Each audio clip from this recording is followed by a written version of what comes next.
Oh, wow. That goes to the YouTube channel. Oh, gross. Okay. And now, live. Well, not live, but recording Gotcha. now. Good morning, everyone, and welcome to another edition of the Falcon Spotlight. I'm your host, Rob JF, here at Cerritos College, Norwalk, California, where people make a difference. And I'm here with my guest. At this time, I'd like my guest to please introduce herself.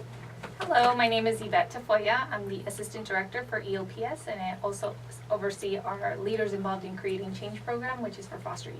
Cool. Tell me about those programs. So EOPS serves our neediest students here at Cerritos College, our students who come from low-income backgrounds, who are perhaps first-generation college students, foster youth, students who are enrolled in basic math or English, students whose native language is not English, students who had below a 2.0 GPA in high school. So we're really looking to serve those students that perhaps do not have the mentors or the guidance to be able to understand what college is all about. So we provide counseling. All of our students are required to meet with a counselor 3 times a semester. The first one is to develop a comprehensive educational plan. So it's a start here kind of plan and where do you want to go. So the counselor sits down with the student, talks about all the courses that they need from beginning to end. Talks about transfer goals, career goals, and then the second appointment, the counselor or the staff meets with the student to do what's called work in progress. So we ask the student to meet with all of their faculty to get feedback on how they're doing in their classes, areas for improvement, just feedback in general, and then they share that with our folks in our office. And we provide referrals. You know, sometimes we serve as their personal cheerleaders, giving them the motivation that they need to continue doing the good things that they're doing. And then we have a third appointment, is kind of a wrap up for the semester to talk about how the semester went, how they're doing, and plan for the next semester. And then our Leaders Involved in Creating Change program is our program for current or former foster youth. And we serve students who are between the ages of 16 and 25 who are or were in foster care. And we provide them counseling. We offer them book grants, tutoring services. We coordinate with the county to make sure that they're getting the best of both worlds, both through the county and through the college. So again, we serve as a cheerleader for these youth. Excellent. Now, one of the things I like to do also with my guests is I like to start off from the beginning. Tell me what was school like for you? Starting off with like K-12, what was it like? School, I was a nerd. So I did like, you know, going to school. I think the earliest memory that I have was, you know, being in the garage playing with my brothers and sisters. That I was a school teacher and they were my students, so I was on the chalkboard and they were, you know, reading their books. But never did that translate into me, you know, actually wanting to be a teacher. And then that was in, you know, grade school. I think in middle school I was, you know, testing the waters. What did I like to do? What didn't I like to do? I really enjoyed just, you know, being involved on campus. I actually went to Norwalk High here in the community, so class of '98, Norwalk High. And while I was in high school, no one really ever talked to me about college and, you know, college as an option or that I was, you know, college bound. So I really didn't see that in my future. And so right after high school, you know, what was the inspiration? How did you know what was going to be the next step? I actually had a friend who had a sister who was coming to Cerritos, and she's like, let's just go check it out. So it was during the summer session. We came out here. One of my biggest concerns, though, and like many students, was cost. I was living with a single parent with 3 children, so cost was obviously something I was considering, and I didn't want it to be a burden for my parents. So I said, well, I can only go if it's, you know, not going to create a burden. I already had a job, so I just didn't want it to be an additional burden for my parents. So she actually introduced me to Cerritos College, brought me on campus. We went to the financial aid office, picked out one of those fee waiver applications, filled it out, and to my surprise, we were eligible for aid, and that was, what allowed me to understand what college was all about. Excellent. And tell me, when did you decide, what degree, what particular major you wanted? I think it didn't really dawn on me. I think I was coming, I said, oh, you know what, I want to do business. I'm really good at math. I'm really good with numbers. I want to do business. And in the meantime, while I was working on my degree here at Cerritos, I was working in the financial aid office as a federal work study student. And I was helping students apply for aid. I was helping families, become better families through education, just opening opportunities for them. So I said, okay, let's do business. So I did business here. I was at Cerritos College for 3 years, and then I transferred to Cal State Fullerton. So at Cal State Fullerton, at that point you get to decide what is it that you really want to focus on. And I said, you know what, I want to help families invest for the future. So I said, I want to be a financial planner. So I concentrated on finance, really enjoyed those classes. And I think for me it was more of a personal benefit in looking at how can I help not only my family, but the families that I'm aware of that are struggling to, make their dreams a reality, buy a house, plan for retirement, plan for their child's education. So that was my plan. I actually graduated from Cal State Fullerton in 2003 with a degree in business administration with a concentration in finance. Cool. Now, during school, did you get to participate in the clubs, anything like that? Actually, while I was here at Cerritos, I became pregnant, so I was a very young mother, very involved in his, upbringing. So it didn't really allow me for a lot of participation here at Cerritos. Once I transferred to Cal State Fullerton, though, I did participate in their business club. And so that gave me a different experience. It was good networking, good to meet with different people, what their experiences were, what their goals were. So yeah. Cool. Now, for students who, they just go to class and go straight home, tell me about the benefits of being in a club. The benefits of being in a club is, one, the exposure to different people, different ideas, different cultures, different ways of looking at things. I think we all learn from each other, and really having that opportunity to see what people can contribute towards a common cause. That's on a bigger level. I think on an individual level is the leadership skills. I think people get to learn who they are, what their strengths are, and how to build upon them to become better leaders. I served as the EOPS club advisor for a few years, and to me it's really rewarding to see, the shy individual come into the club, I don't know what I'm doing here, am I the only one here? But then really seeing at the end of the semester just how they develop and their confidence and their ability to speak out in public, how it's not a me thing but a we thing. So it's really nice to see that development when students join clubs. Cool. Now the other thing, students can also relate to is, hearing the story of, in addition to old school, like, sometimes it could be a struggle with like affording books and stuff and having to end up balancing work at the same time. Tell me about the early jobs you held leading up to where you are today. Oh, well, one of my first jobs, I was actually working at Del Taco here on Rosecrans and Studebaker. And so while I was finishing up high school and my first few years here at Cerritos, I was doing that. So it was a challenge. I mean, I was coming to school probably 10 to 2, and from 6 to midnight, I was at Del Taco serving, Del Scorcho and all the good stuff that they have there at Del Taco. So there was not a lot of time that I had me time in addition to raising a child. So it was difficult. It was difficult to get involved. It was difficult to see, there is life beyond the books, your work, and, your personal life. So it was a challenge. I can see how that could relate to many of the students that we have here at Cerritos. Just finding the right balance for everyone is difficult. But I think once you realize what you're really here for and that it's genuine interest in learning, it becomes natural and it just becomes a flow and an everyday kind of thing. Cool. And after that, what other jobs did you hold? So that was that. I did that for a few years. I actually did that, and I was doing the work study job here at Cerritos. I was doing both of them at the same time, and then my mentor said, you know what, you're really overdoing yourself. There's an opportunity for you to really become invested in your education. You should spend more time here on campus and, look into using your work study and your financial aid as a resource to get you through. It's a temporary that was one of the comments that was made. This is a temporary sacrifice, and in the long run, you'll reap the benefits. So just understand that it's only temporary, that you're not able to make, a lot of money, what I thought was a lot of money at that time.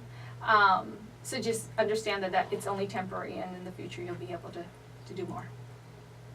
Cool. Mentorship. Yeah, that's another one. Is who are your inspirations? I think I mentioned family. I think I could say family was number one.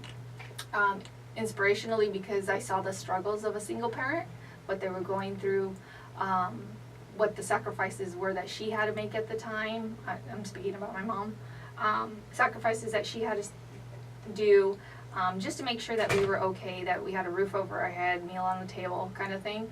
And then my other mentor was actually an English instructor who really served as someone that I could refer to as far as advice on a paper, but it kind of grew beyond that as far as building my confidence to see that there was more opportunities other than what I was so focused on at that time. Cool. Ladies and gentlemen, the cool thing about Falcon Spotlight is I wing it. I do not have a script anywhere. Now that I have video here, you can check it out. But anyways, so there's EOPS. Tell me about because some people, they start off in a different department and then they make their way towards this department wherever there is now. Tell me about rising up to different positions. And when did you start at Cerritos? My career? Mm-hmm. Sure. So I started at Cerritos in 1998. Yes, as a federal work study student in the financial aid office. I did that for 2-3 years. And then I was also working in Del Taco for a few years during that time. And then when I transferred to Cal State Fullerton, I took the opportunity of applying for work study there. So I did work study at Cal State Fullerton in the financial aid office. So I was helping students, again, kind of what I like to do, helping students understand what's available as far as financing education. And did that, graduated, and then I actually applied for a full-time job at Cal State Fullerton with their financial aid office. So I did that for 2 years, again, really rewarding. I had finished my degree. I was really looking forward to other opportunities. So then I started looking at finance careers. I said, okay, Yvette, you got your degree in finance, let's see what's out there. And I applied for some really big companies, did the interviewing, actually got hired for one of them. And on my first 2 days, I realized, you know what, this is not for me. This is just not what's in my heart or what's in my nature as far as selling finance products to clients. Yes, I like helping and I like, the investment part of it, but it's really not as rewarding as what I'm doing at the community college or at the CSU level. So I said thank you, but no thank you. And actually applied for another position with another finance company, same kind of atmosphere, very competitive, not very individualistic, and not very collective. And I'm used to that collective environment. Let's help everyone, let's do this, let's do that. So I said, again, thank you, but no thank you. So that was as far as careers. And then there was a position here that opened up at Cerritos for a financial aid technician. I think that was 2004.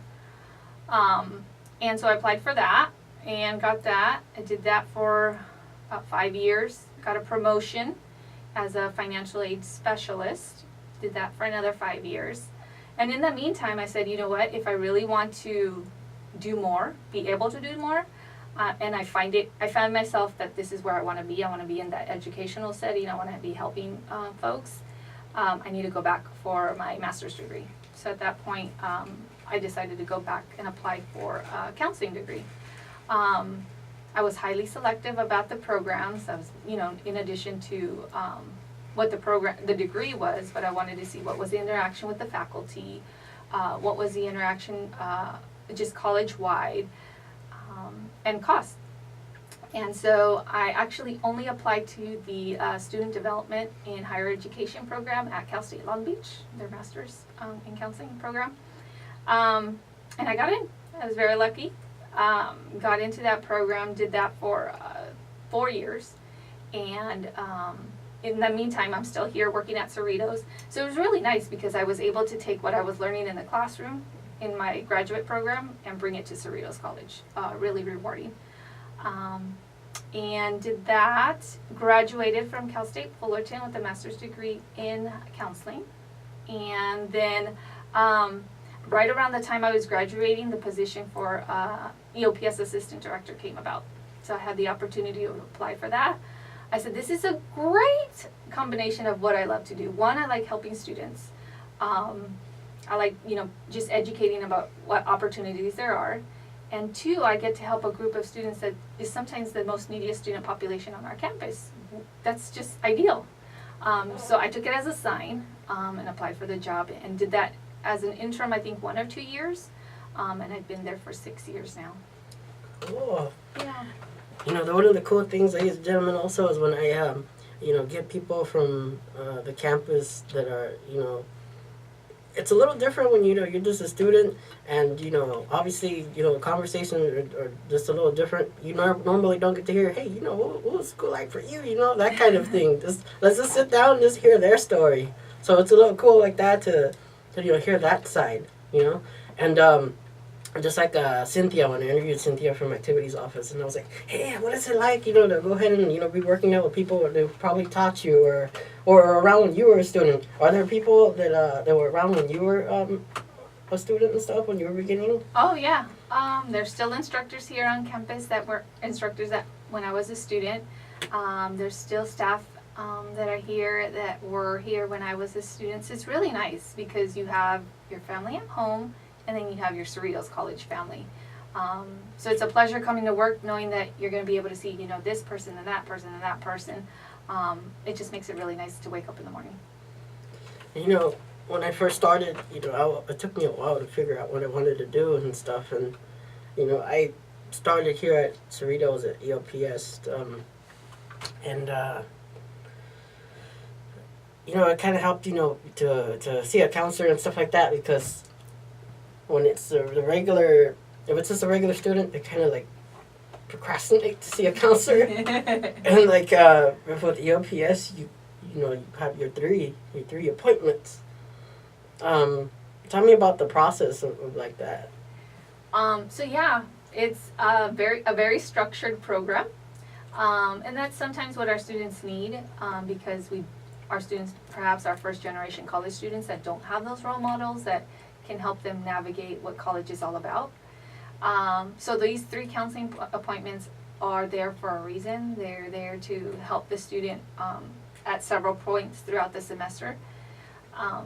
And I really appreciate the structure. It's, the term that's always used is intrusive counseling because it's, a requirement, meaning that it's not optional. And so if it's not optional, students are required to do it.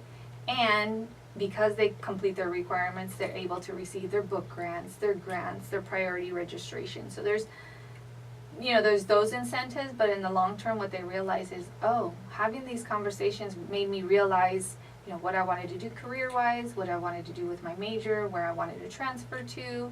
I really got to see who I was as a person. Had I not had that, I don't think I would have felt as connected to the college or the campus community. So it's really nice to hear the feedback of the students at the end when they say, okay, now I understand the purpose of this 3 appointments. Now I understand why you were asking me to do X or asking me to do Y. It has value. And, ladies and gentlemen, like I said, I've been here for so long. And, eventually there is also a cutoff period where, when you reach a certain amount of units. So it took me too long to like figure out what I wanted to do. I switched majors a couple of times, and then my sister when she was little, I had her babysit and stuff. But I learned after I had reached a certain amount of units, I would still go back and visit over there and chat with even Raul and Robert. But yeah, it's helped. Ladies and gentlemen, there's also, since we're in a different studio here, we're not in the actual live one right now, but normally there's like we have our program commercial breaks where we have like a minute or so. So from the top of my head, as far as our public service announcements are concerned, WPMD is also having a finals week. We'll have a Prince like memorial type thing where they'll have a programming playing each day of next week as well. And graduation, when is May 20th. Yeah, so there's our plug for the campus as well. And ladies and gentlemen, remember also for news of Cerritos College, you can also look at telemarks.com as well, which is our campus publication, and cerritos.edu. And remember, as this is what I call plug time, remember that you can also look at Falcon Spotlight. Look at Cerritos College Falcon Spotlight on Facebook, Cerritos College Falcon Spotlight on YouTube, and you can email me at robert06flores@gmail.com. And remember, you're listening right now to WPMD, where people make a difference, at Norwalk, California, Cerritos College. We always do our plugs or our call letters and all that type stuff. So this is the first. This is the second time right now doing something like this of a pre-tape type thing. But I'm getting there right now. I believe it was 2 weeks ago I interviewed also Assemblywoman Cristina Garcia. So that was also pretty cool as well, just to have that such a visitor as well come to the campus, and it turns out she represents right now the campus here. Also, coming here, and it's really pretty cool. This semester has been full of surprises and stuff, and like even like the show winning an award and stuff like that. But so the role that you have now, tell me about the duties. So my role as an assistant director is I serve under the Dean of Student Support Services, which is Kim Westby. And it's the daily operation of the office, managing budgets, verifying student eligibility, verifying that our students are on track, looking at data to analyze what is it that's working, what is it that's not working, where can we tweak things. I always have to get my little recharge in, so I will, once in a while step out of my office and just sit up at the front counter, kind of meet and greet students, help schedule appointments, answer phone calls, to have that opportunity to engage with the students up at the front. Opportunities like being a part of the EOPS club also help with that.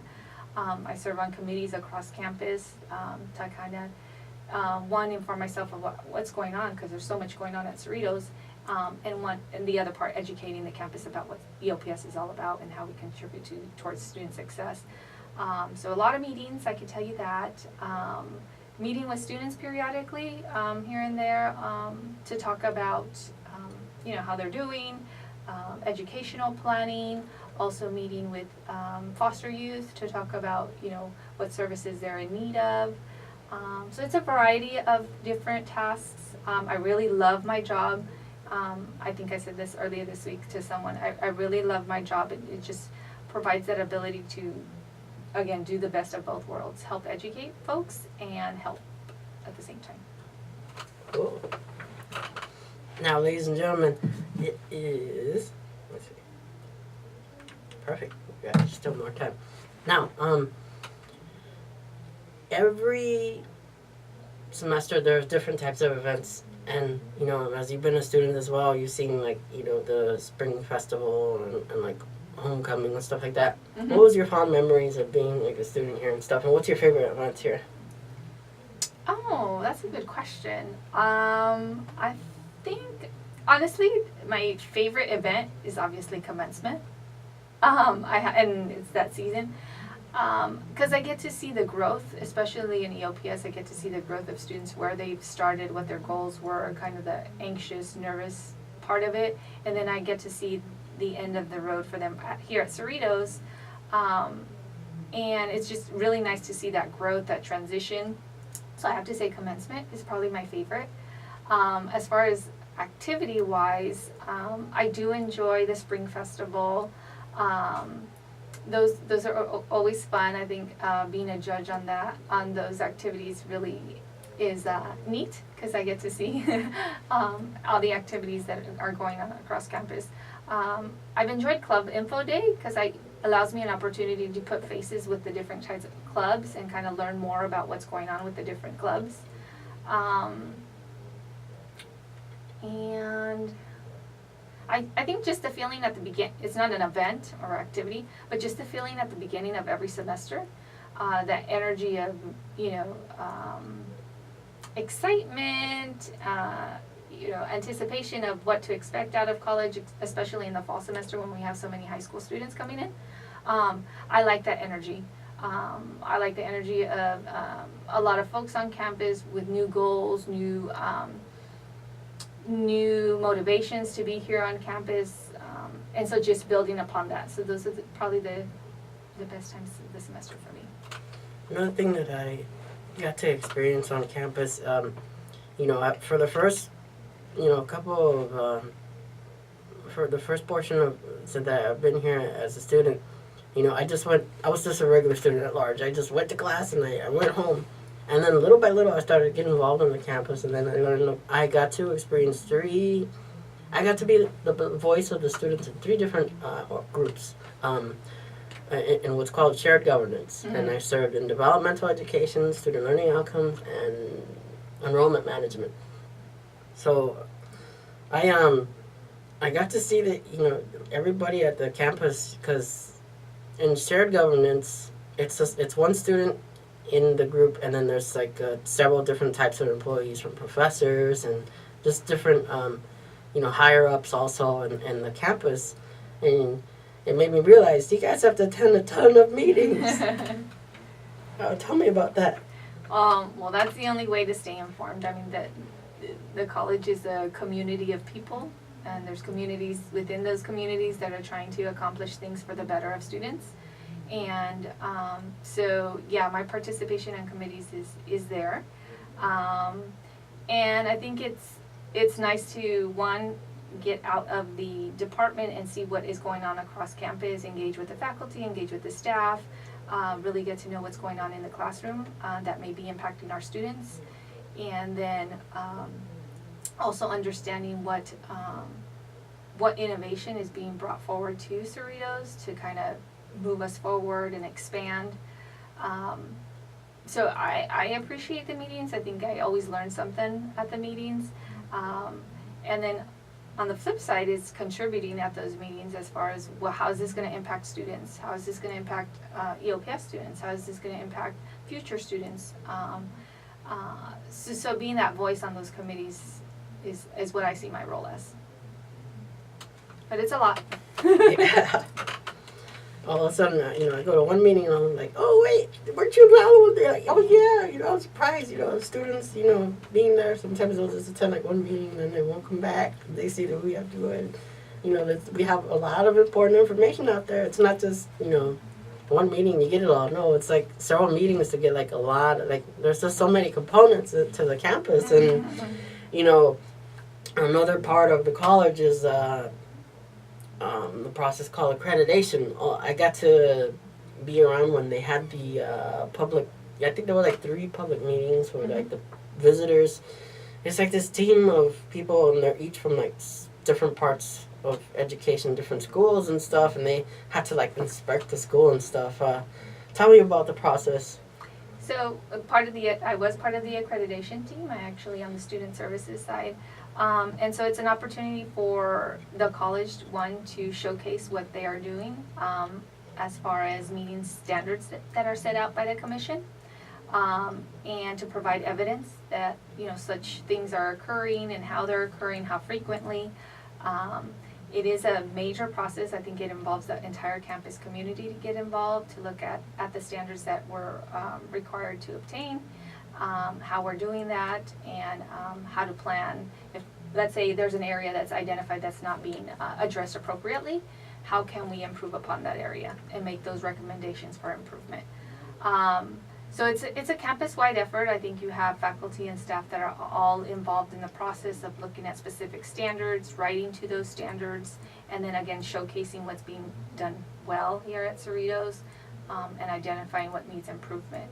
And then sharing that with a bigger group, putting the report together, providing that to the commission, and then they have their site visits coming in to take a look at verifying the evidence that's provided, the review of the report, interviewing folks, and then they write their final report to provide to the college on accreditation. Yeah, I mean, I think we had one visitor that came into the shared governance meeting that committee that I was a part of, and also they're like, I'd like to know what you know, as a student representative, what you took out of all this. I'm like, oh, me? Okay. Yeah, so that was pretty interesting to, you know, give the student perspective, being like, you know, you sat in all these meetings in enrollment management and, you know, student learning outcomes. What did you take out of that? I'm like, okay. So much they did to, like, you know, help the campus, you know, get improved, and they just continue to improve. And, you know, even like that bar thing of completion rates, and just like getting better and better, and finding different ways to help the students from OrgSync. Tell me about OrgSync. That's like fairly new that you know, students are using now. Yeah, so I haven't had much involvement in OrgSync. I understand it's a piece of technology that will help the campus communicate with students, whether it's within departments, majors, programs, and students can sign up for those specific organizations, and then they will get messages and information on whatever topic you've identified as. But going back to what you were saying about